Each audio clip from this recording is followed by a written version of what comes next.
നിങ്ങളോ നിങ്ങൾക്ക് അറിയാവുന്ന ആരെങ്കിലും വിദേശത്തേക്ക് പോകാൻ നിൽക്കുകയാണെങ്കിൽ അവർ അറിഞ്ഞിരിക്കേണ്ട വാട്സാപ്പിലെ 3 സെറ്റിംഗ്സ് ഞാനെന്ന് പറഞ്ഞുതരാം.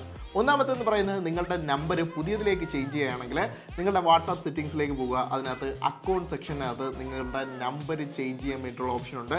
നിങ്ങൾക്കതൊരു പുതിയ നമ്പറിലേക്ക് മാറാൻ പറ്റും. രണ്ടാമത്തെ സെറ്റിംഗ്സ് എന്ന് പറയുന്നത് നിങ്ങൾ പുതിയൊരു ഫോൺ അവിടെ വാങ്ങിക്കുന്നുണ്ട്, ഈ ചാറ്റുകളെല്ലാം അതിലേക്ക് കൊണ്ടുവരണമെങ്കിൽ നിങ്ങൾക്ക് സെറ്റിംഗ്സിൽ പോയിട്ട് ചാറ്റ് സെക്ഷനകത്ത് മൂവ് ടു ആൻഡ്രോയിഡും മൂവ് ടു ഐഫോണും നിങ്ങൾക്ക് ഇവിടെ കാണാൻ പറ്റും. നിങ്ങളുടെ ചാറ്റുകളെല്ലാം അതേപടി പുതിയ അക്കൗണ്ടിലേക്ക് വരുന്നതായിട്ട് കാണാൻ പറ്റും. മൂന്നാമതായിട്ട് നിങ്ങൾ പോകുന്ന രാജ്യത്തിൽ വാട്സാപ്പിന് എന്തെങ്കിലും തരത്തിലുള്ള റെസ്ട്രിക്ഷൻ ഉണ്ടെങ്കിൽ നിങ്ങൾക്ക് അതേ സെറ്റിംഗ്സിൽ പോയിട്ട് അവിടെ സ്റ്റോറേജ് ആൻഡ് ഡാറ്റ എന്ന് കാണുന്ന ഇതിനകത്ത് പ്രോക്സി എന്ന് പറയുന്ന ഒരു ഓപ്ഷൻ കൊടുത്തിട്ടുള്ളതായിട്ട് കാണാൻ പറ്റും. ഇതിനകത്ത് നിങ്ങൾക്ക് ഗൂഗിൾ കയറിയിട്ട് ഏതെങ്കിലും സേഫസ്റ്റ് ആയിട്ടുള്ള ഒരു പ്രോക്സി യൂസ് ചെയ്തുകൊണ്ട് നിങ്ങൾക്ക് ഏത് റെസ്ട്രിക്റ്റഡ് ആയിട്ടുള്ള രാജ്യത്താണെങ്കിലും നിങ്ങൾക്ക് വാട്സാപ്പ് ഉപയോഗിക്കാൻ വേണ്ടിയിട്ട് സാധിക്കും. ഈ ഒരു റീല് യൂസ്ഫുൾ ആണെന്ന് തോന്നുന്നുണ്ടെങ്കിൽ ഇപ്പോൾ തന്നെ സേവ് ചെയ്യുക. അതുപോലെ തന്നെ നിങ്ങൾക്കറിയാവുന്ന ആരെങ്കിലും വിദേശത്ത് പോകാൻ നിൽക്കുന്നുണ്ടെങ്കിൽ അവർക്കും അയച്ചു കൊടുക്കുക.